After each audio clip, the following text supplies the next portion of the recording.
Assalamualaikum warahmatullahi wabarakatuh. Sampurasun tepang dangu deui sareng sim kuring pun akang boy sapagodos tangtosna dina dongeng Sunda anu insyaallah raos. Kumaha dararamang badaya mitra sadayana?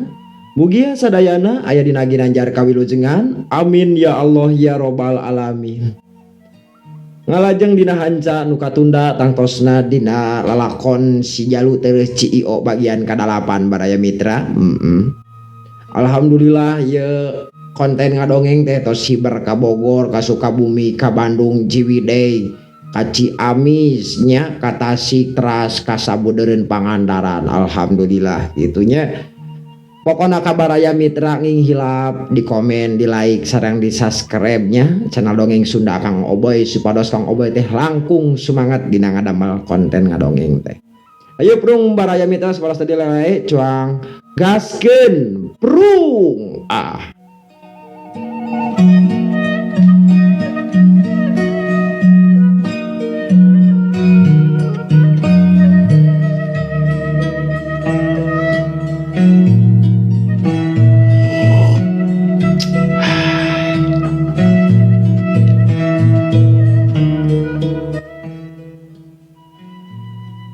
Dina wanci tengah poe angin ngahiliwir ngoyak gendahan tatangkalan, malahan masih gak nu ngagupayan kadua insan nu kakarek patepang panu piit pating alen cerit ting tarembalan jeung pada baturna manis suhud macokan pare nu keur meujeuhna sedeng koneng kakocapkeun baraya kiwari si Ujang geus rapih masangkeun ban serep mobilna eta Nyi Mojang.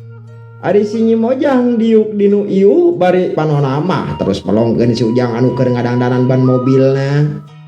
Tur si Ujang teh tukang silila geus rapih nerapkeun eta ban mobilna Nyi Mojang.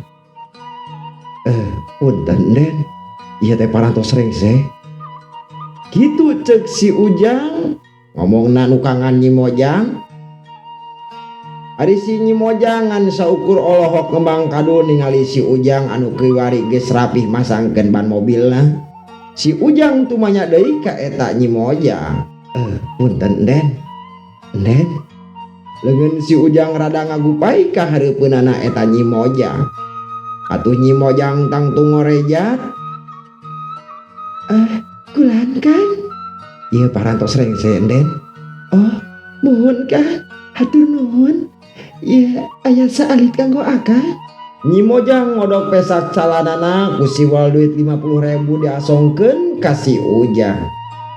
Aduh, teu sawios Den.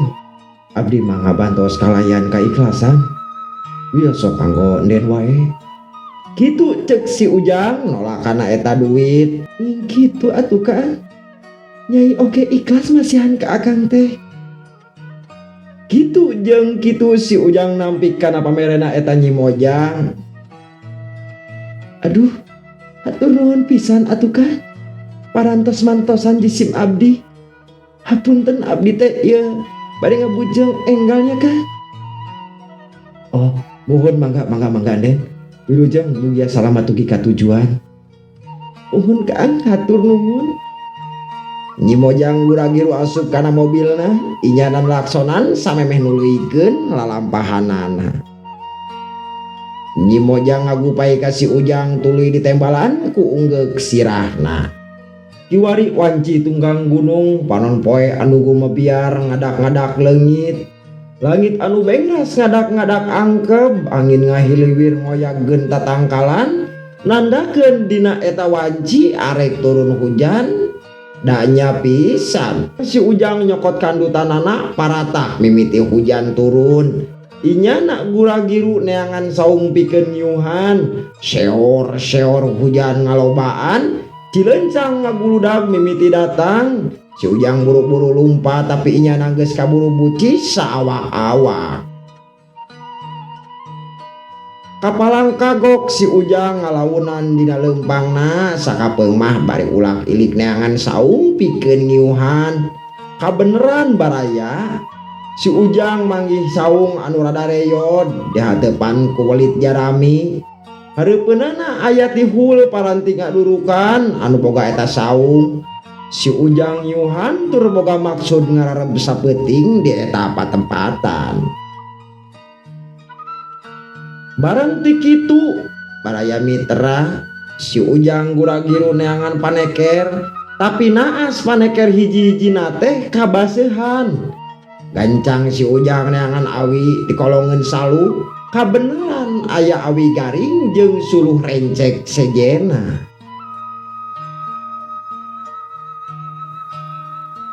Beletok awi dipotongkeun, gusruk awi digesekeun, peledug haseup leutik mimiti ngebul. Berat si Ujang nyoehkeun tapas, tuluy dicocokkeun kana eta awi biar seuneu hurung anu satuluyna diasupkeun kana durukan. Seuneu anu leutik ayeuna geus mejeh naruhai, si Ujang tuluy siduru bajuna nu baseuh di deang ngarah gararing. Si Ujang ngarasa seueul sabab sapopoena na teu manggih dahar. Bareng ti kitu ngadak-ngadak aya suara ucing. Tetelana mah eta suara ucing teh ti pipireun saung. Nya pisan ka tembong aya ucing bodas anu harita dibere hulu peda japu basa di jalan tonggo. Ke asana ieu mah ucing anu harita basa di jalan tonggo. Kitu gelendeng nasi Ujang semur euwas nempo eta ucing papanggih di dinya. Eta sakadang ucing teh bari ngagigiwing lauk nilem anu gedena 4 ramoan. Sok eta lauk dibikeun ka si Ujang. Anu satuluyna eta ucing teh milu ngiuhan di atas saung. Laukna dibersihan ku si Ujang. Anu satuluyna eta lauk dibeuleum dina eta durukan.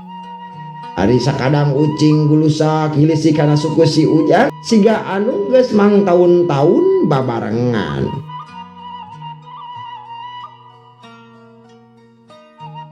Bareng lauk asak si Ujang pok ngomong ka eta sakadang ucing, "Ya meh, geus asak euy lauk teh euy." Lauk diasongkeun ka eta sakadang ucing tapi oleh eta lauk teu diambe-ambean acan.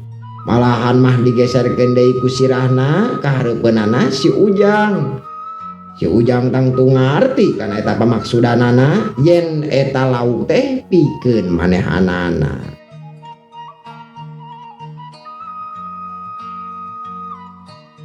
Dina wanci sarireh kolot, si Ujang ngarasa tunduh inyana ngagolidag sare dina eta salu.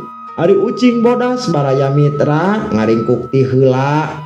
Kaayaan hujan baki badag dibarengan ku ngagelebugna angin peuting, tapi ayaku aneh di eta saung mah teu karasa tiris-tiris acan. Hujan anu tadina ngagerot badag dumadakan jadi raat. Bareng si Ujang kakararep sare di kaanggangan aya sora awewe anu menta tulung. Euleuh baraya mitra waktosna parantos teu nyekapan deui nya.